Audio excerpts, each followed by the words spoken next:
Hey there, I'm Adrienne, your go to guide on this empowering journey to self love and authenticity.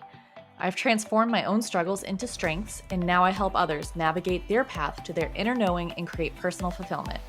On this show, we're not shying away from tough conversations.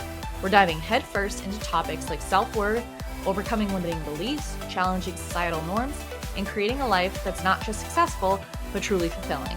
We're all about blending heartfelt, soul searching chats with practical, actionable strategies. Think of this podcast as your trusty compass on the path to your most authentic life, mixed with a cozy fireside chat with a dear friend. Ready to uncover your true self and lead a life that's in sync with your deepest desires? You're in the right place, friend. Welcome to the Live Your Truth, Love Your Life podcast. Hey there, friends. Welcome back to another episode of Live Your Truth, Love Your Life. Today, I've got something really special for you. An exploration into an often overlooked aspect of adult life that has the power to transform our well-being. Truly, it has the power to transform our well-being. It can also transform our creativity and our joy. I'm talking about the magic of play. Now, when I say play, I know some of you are rolling your eyes at me. You might be thinking, I'm an adult. I've got responsibilities. I don't have time for child's play. Trust me, by the end of this episode, you'll see why making time for play is not only important, but downright essential. Keep in mind, play isn't just an activity, it's a state of mind. If you haven't read Dr. Stuart Brown's book, Play, How It Shapes the Brain, Opens the Imagination, and Invigorates the Soul, I highly recommend it. It is a treasure trove of insights that explain why play isn't just for kids. It's a biological necessity for all ages. Truly, it's a biological necessity for all ages. So I want to get into the science just a little bit. According to Dr. Brown, play actually stimulates the brain and can change the way our neurons interact. It opens up neural pathways, making it easier for us to absorb new information and adapt to new situations. But that's not all. Play has a powerful physiological impact. So I'm going to break this down a little bit. I don't want to just throw a laundry list of information at you, but I do think that understanding the physiology behind play is super important, especially if it's not something that you regularly engage in. This information might be what tips the scale for you to create some time in your schedule to incorporate it in. So the first thing is stress reduction. Play often triggers the release of endorphins, the body's natural feel-good chemicals, and these endorphins act as a natural mood booster and stress reliever, improving your mental function and promoting relaxation. I think in today's world, with everything that's going on, we all have some stress. We work a lot and all of that kind of builds up, and just a little bit of playtime could really help you bring that down. Play also helps with enhanced brain function. When you engage in play, you're often challenging your brain in novel ways that can improve problem solving skills and even potentially delay the onset of cognitive aging. So, games that involve strategy, puzzles, or active problem solving keep the brain engaged and have been linked to improved cognitive function. So, for me, under this whole umbrella of those challenging your brain type of games, I love Wordle. I do Wordle every day. I also love Scrabble. I love the escape room in a box type of games. You got to kind of solve puzzles to get to the next room in it, and you have to work through it. And it really gets you thinking and kind of makes you look at information in different ways than you normally would. Things like chess could be included in this, or jigsaw puzzles. I love a good jigsaw puzzle. Give me 1,000 piece, and you're not going to hear from me for hours, possibly days, depending on how hot it is. But really, truly, this type of stuff keeps your brain going. And again, it has been linked to delaying cognitive aging. So, super important to think about. Play also can improve your physical health. So, if you think about it, right, play often involves physical activity, which of course is beneficial for your health, especially your heart health, your muscle tone, your overall fitness. So, even light play, it can elevate your heart rate, it can lead to better cardiovascular health over time. So, there's some major benefits here because, of course, play can involve sport, it can involve exercise, it can involve something that's fitness related. Again, play is a state of mind, not the activity. So there's a lot of room here for getting your body moving and it actually being play. Play is also linked to an immune system boost. So the positive emotions associated with play can release neuropeptides that combat stress and potentially harmful inflammation, giving your immune system a boost. Now, these are things that maybe we don't really think about. But again, play, it kind of impacts your brain and your body, and that has an overall impact on your well being. Emotional regulation, it improves that. So, deep breathing is often involved in joyful activities, in play, and that can lead to better emotional regulation. So, if you don't know, deep breathing activates the parasympathetic nervous system, and that helps your body calm down and regulate your mood more effectively. So, if you're kind of having one of those days where you're a little bit up and down, you can tap into breathing to tap into your parasympathetic nervous system to help your body calm down. And if you don't want to go just straight into those deep breathing exercises, if you get into some play that incorporates some deep breathing, you're going to get that same benefit. Play can also influence the levels of various hormones. So, for example, activities that make you feel joyful and relaxed can reduce the levels of stress hormones like cortisol and adrenaline, while increasing the production of hormones like dopamine and serotonin, which are associated with the feelings of happiness and relaxation. This is super powerful stuff here. Super powerful. Play also can increase your energy levels. A good play session can leave you feeling invigorated, full of energy, thanks to the release of endorphins and the increase in oxygen flow to the brain and the muscles. This can make you feel more awake, more alert, and ready to tackle other tasks in your day.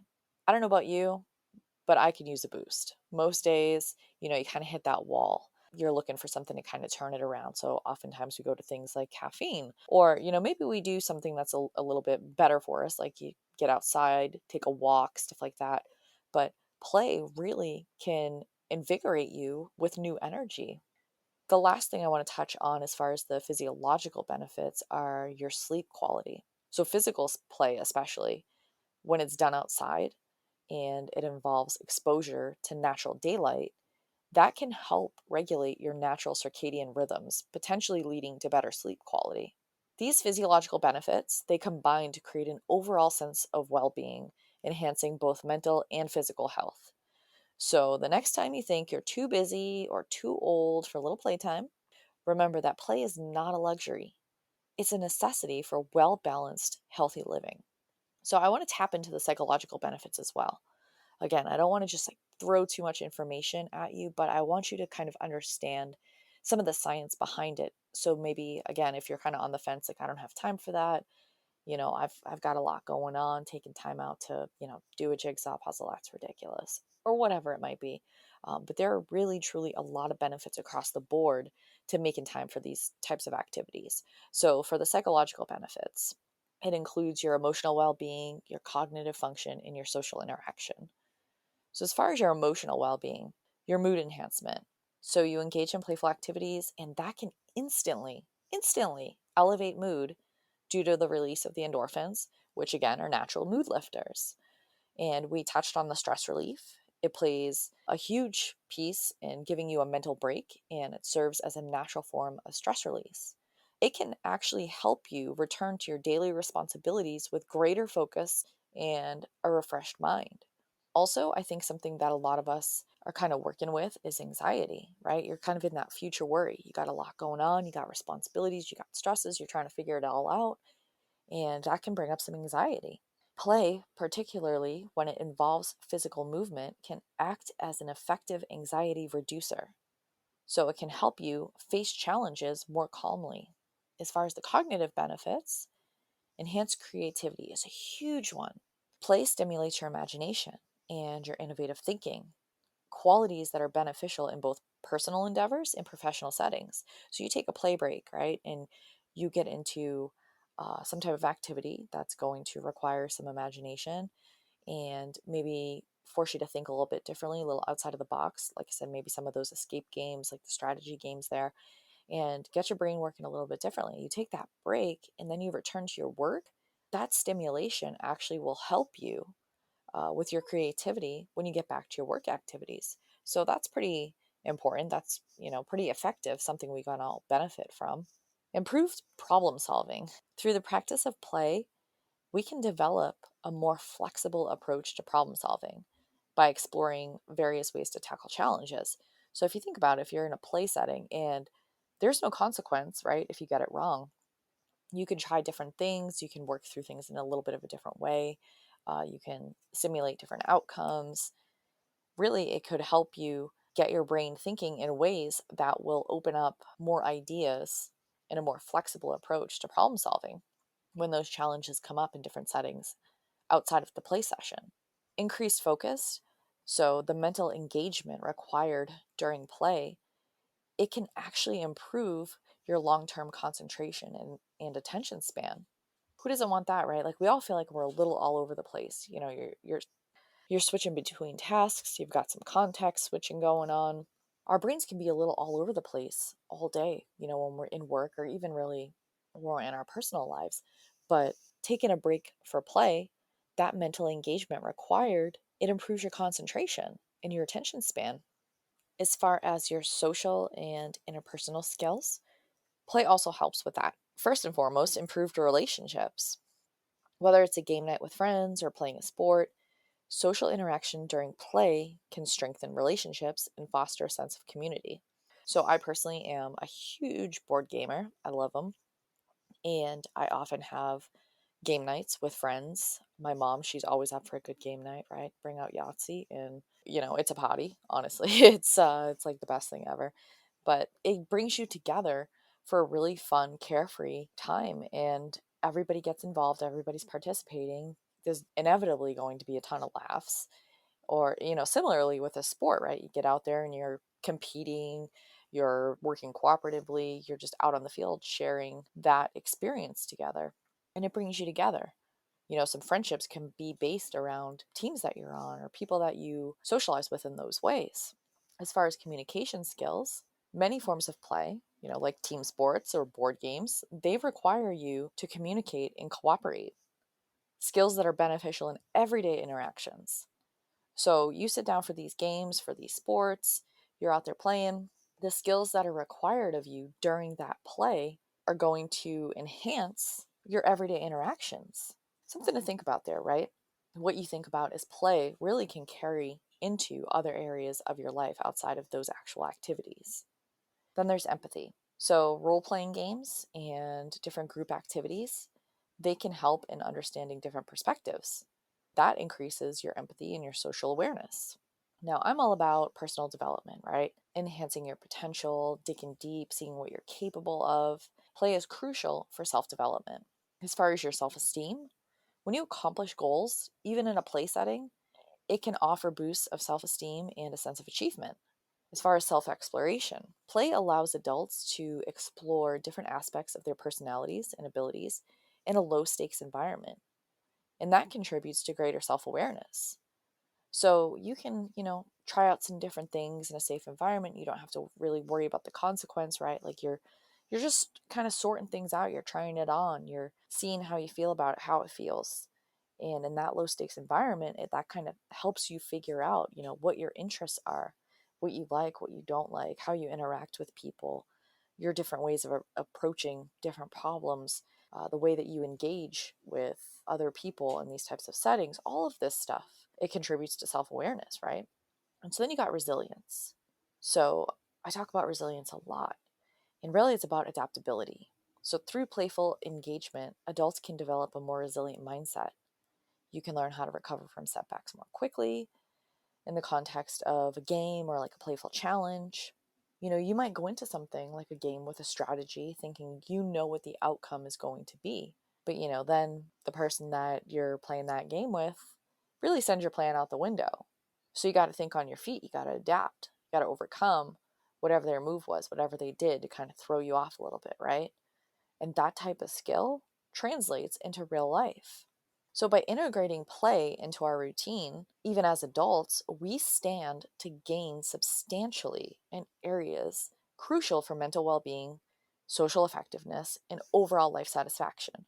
Who wouldn't want all that? Seriously, who wouldn't want all that? Before we wrap up, I want to talk a little bit more about something that's coming up, the Inner Playground 30 Day Self Connection Challenge. It's all about tapping into the transformative power of play to connect more deeply with yourself. Essentially, a group of us, we're going to gather together and we're going to go through these different challenge activities that are centered around play, but really it's all about enhancing your relationship with yourself, coming away after these 30 days more connected to you. It's going to be a really powerful, transformative experience. Truly, in 30 days, you will transform your relationship with yourself and how you see yourself. As we approach the holidays and the new year, whether it's with this challenge or not, I challenge you to prioritize your well being by incorporating a bit more play into your daily life. Your future self will thank you, truly. Halloween's coming up, and then you got Thanksgiving, Hanukkah, Christmas, New Year's. You got the full gamut of holidays, right on the horizon. And during those times, everybody gets so busy. Their calendars are full. They've got errands to run, meals to cook, parties to attend, commitments at their kids' schools, just so much going on. And oftentimes, when you're trying to make a magical experience for everybody else, you often neglect yourself. So, jumping into this 30-day challenge, kicking off November by prioritizing yourself and your well being, that's putting a stake in the ground. That's saying, you know what, I'm going to take care of myself no matter what comes up. These activities every day, it's not like it's going to require you to take, a substantial time out of everything. These activities could be accomplished, in some days 10, 20 minutes. But what you're going to do by accomplishing these things is really tap into yourself, into your essence, into your authenticity. Again, even if it's outside of the challenge, I really, truly hope that you make a little bit of time for play in your daily life. Maybe it's something that you used to like doing. Maybe you want to try out some new stuff, see what you like as an adult, see if your preferences have changed. I encourage you just to dig in and see what you like. So that's all for today's episode, my friends. I really appreciate you tuning in. And remember, living your truth and loving your life starts with connecting with your authentic self. Play is a powerful way to do just that. You will get to know yourself by playing. It's powerful. And obviously, you'll improve your health, right? And get some psychological, emotional well being out of the deal as well. So until next time, keep smiling, keep playing, and bye for now. That's it for today's episode, my friends. Thanks so much for joining me on the Live Your Truth, Love Your Life podcast. To get even more out of today's conversation, don't forget to swing by the show notes and download your freebie. Want to keep the conversation going? I'd love to hear what spoke to you most today. Head on over to my Instagram at Live Your Truth, Love Your Life and drop me a comment. I'm always excited to connect and learn more about you. Remember, the journey towards living your truth and loving your life is a rewarding one. New episodes are dropping each Monday and Thursday, and I can't wait for next time. Until then, have a fantastic week.